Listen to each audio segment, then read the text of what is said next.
Well, good afternoon. Hope everybody at VA Northern California is doing well. If we haven't met before, I'm David Stockwell, the Medical Center Director here. And, you're probably tired maybe of talking about COVID-19 or the coronavirus. And, I have my badge, my little bracelet on today for being screened.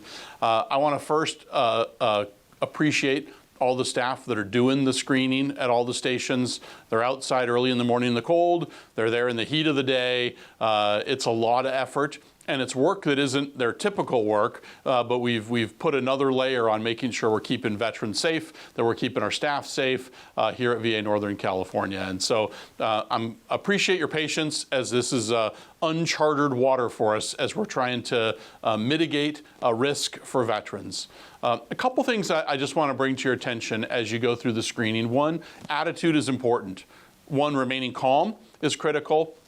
But making sure you have a positive attitude, even if you answered the same 4 or 5 questions yesterday and you're being asked them again today, the veterans that are in line, your coworkers that are in line, they're listening to how you're going to take it seriously or not. And the whole reason we're doing it is to try and prevent unanticipated spread of dangerous disease, particularly for the elderly or immunocompromised patient population that we often serve. And so we're doing it for safety. And so please be patient with us. Please have a decent attitude as you're going through the screening protocols. As I mentioned in a couple of town hall meetings as well, please be careful about the consumption of personal protective equipment. We've noticed some of our masks disappearing and going home with staff, some of our hand sanitizer disappearing and at rapid rates.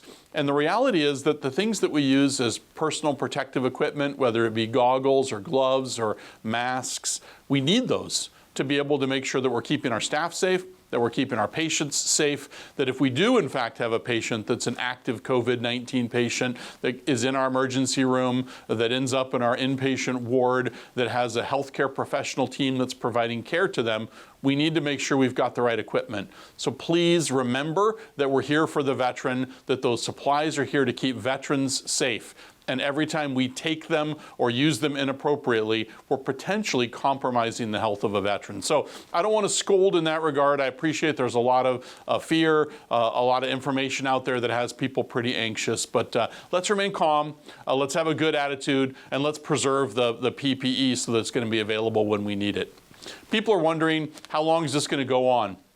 I don't know. There's no way that we're going to be able to tell how this is going to play out.